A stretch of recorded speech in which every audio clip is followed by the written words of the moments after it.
आप देख रहे हैं BA न्यूज, खबर हमारी फैसला आपका। इस वक्त की बड़ी खबर। लखनऊ भारतीय स्टेट बैंक प्रशासनिक कार्यालय लखनऊ द्वारा आज पेंशनर्स मीट का आयोजन संगीत नाटक अकादमी के संत गाडगे जी प्रेक्षागृह में किया गया। कार्यक्रम के प्रारंभ में बैंक के निवर्तमान मुख्य महाप्रबंधक शरद एस चांडिक एवं नवागत मुख्य महाप्रबंधक दीपक कुमार डे एवं महाप्रबंधकगण के साथ राजेश कुमार मीना, धीरज कुमार, उप महाप्रबंधक तथा पेंशनर्स एसोसिएशन के अध्यक्ष दिनेश चंद्रा व महामंत्री अतुल स्वरूप ने दीप प्रज्वलित कर कार्यक्रम का शुभारंभ किया। सम्मेलन में बैंक के अनेक वरिष्ठ अधिकारियों के साथ विभिन्न जिलों से आए लगभग 350 पेंशनर्स मौजूद रहे। कार्यक्रम में दीपक कुमार डे मुख्य महाप्रबंधक ने कहा, हम सभी को सेवानिवृत्त होना है, हमें सेवानिवृत्त सहकर्मियों का सदैव सम्मान करना चाहिए। आज बैंक जिस ऊंचाई पर है उसमें पूर्व सहयोगियों का महत्वपूर्ण योगदान है। उन्होंने बैंक द्वारा अपने पेंशनरों हेतु दी जा रही कल्याणकारी कार्यक्रमों की जानकारी दी और कहा, बैंक अपने सेवानिवृत्त कर्मचारियों को अपने परिवार का हिस्सा मानता है और उनके लिए हर सुविधा देने को तत्पर है। उन्होंने आश्वासन दिया कि उनके स्तर से स्टेट बैंक पेंशनरों की हर समस्या का त्वरित समाधान सुनिश्चित किया जाएगा तथा पेंशनरों से अपेक्षा की कि बैंक की प्रगति के लिए अपना योगदान देते रहे। सम्मेलन में पेंशनर्स एसोसिएशन के महामंत्री अतुल स्वरूप ने बैंक प्रबंधन के समक्ष पेंशनर्स की समस्याओं को उठाया तथा मांग की कि पेंशन अपडेशन हमारे सभी बैंक स्टाफ को 50% पेंशन, अधिक स्वास्थ्य सेवाएं, जमा ब्याज दरों में छूट आदि मांगे रखी तथा कहा इन्हें शीघ्र सुलझाया जाए। दिनेश बंद्रा अध्यक्ष पेंशनर्स एसोसिएशन ने केंद्र सरकार के पेंशनर्स की तरह पेंशन अपडेशन एवं 80 वर्ष के बाद पेंशन वृद्धि की मांग की। इसके बाद संघ द्वारा शरद एस चांडिक को उनकी बैंक सेवा से निवृत्त होने पर भावभीनी विदाई दी तथा मंडल में उनके द्वारा पेंशनर्स हित में किए गए कार्यों हेतु धन्यवाद किया। कार्यक्रम में अनेक पेंशनर्स साथियों ने अपनी समस्याओं से अवगत कराया। अंत में अंचल प्रमुख धीरज कुमार ने सभी अतिथियों का आभार व्यक्त करते हुए कहा कि अंचल की शाखाओं में पेंशनरों के हितों का पूरा ध्यान रखा जाएगा। कार्यक्रम का संचालन श्रीमती जया अवस्थी मुख्य प्रबंधक कार्मिक ने किया। हमारे रिप्रेजेंटेशन से इसका फायदा नहीं हुआ तो अल्टीमेटली AIRBF और CBPRO के तत्वाधान में हम लोगों ने लखनऊ में भी एक धरना किया था, जिसमें बड़ी संख्या में हमारे साथी लखनऊ के सम्मिलित हुए थे।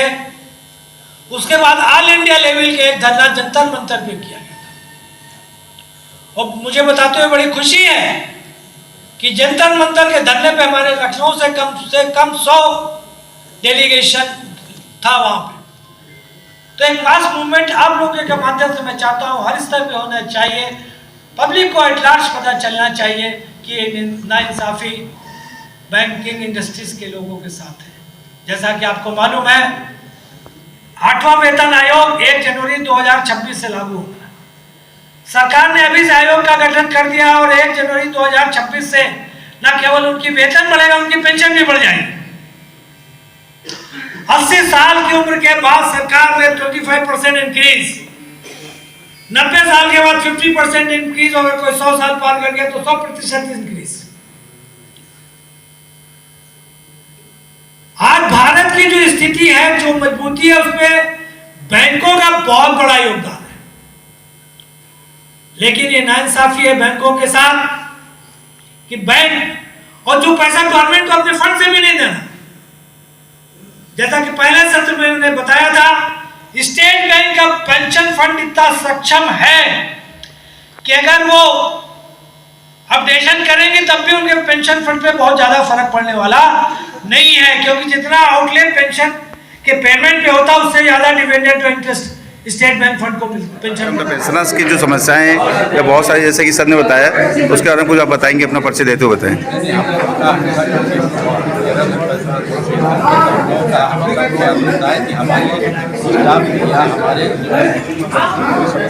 अगर हो उसके लिए हम अपने स्तर से प्रयास करते हैं, जो लेवल पर होता साफ करते हैं और हम लोग 2 से 5 पैदल होते हुए ऑफिस जाकर के बैठते हैं और वहाँ हम काम भी करते रहते हैं। जितने भी है हमारे सरकार हमारे पास जो होता है होती है और इस तरह के आयोजन के लिए हम लोग इन्फॉर्म करते हैं, उसको मैसेज करते हैं, मेल करते हैं और लोग इकट्ठा हो जाते हैं, उनकी बात। ठीक सर। मेरा नाम अतुल स्वरूप है, भारतीय स्टेट बैंक लखनऊ मंडल के पेंशन एसोसिएशन के जनरल सेक्रेटरी हूँ।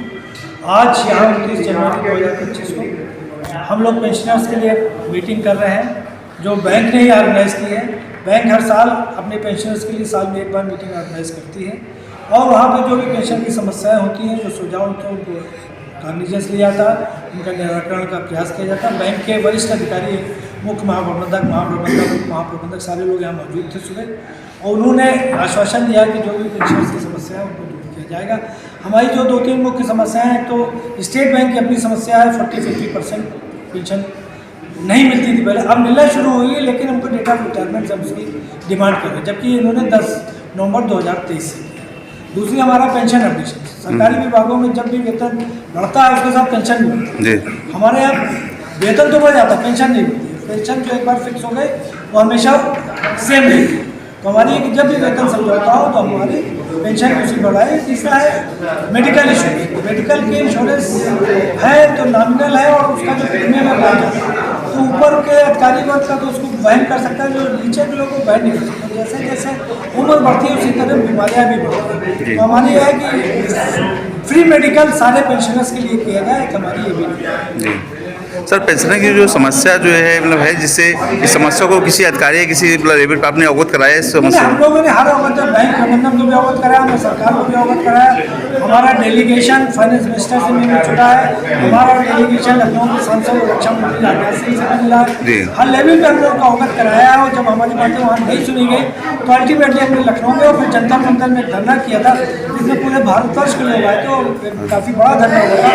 कई पॉलिटिकल पार्टीज़ के भी नेता कर्मी थे वहाँ पे, उन्होंने भी हमको श्योर किया कि हाँ होगा, लेकिन फिलहाल अभी तक काम नहीं। इसके बाद अगला कोई कार्यक्रम कुछ इस तरह से धरना है क्या, कुछ इस तरह से कार्यक्रम जो आगे? अगर आप बात नहीं सुनती है तो हम ऑल इंडिया लेवल पे कोई एजुकेशनल प्रोग्राम शुरू करेंगे, धरना प्रदर्शन। जी सर।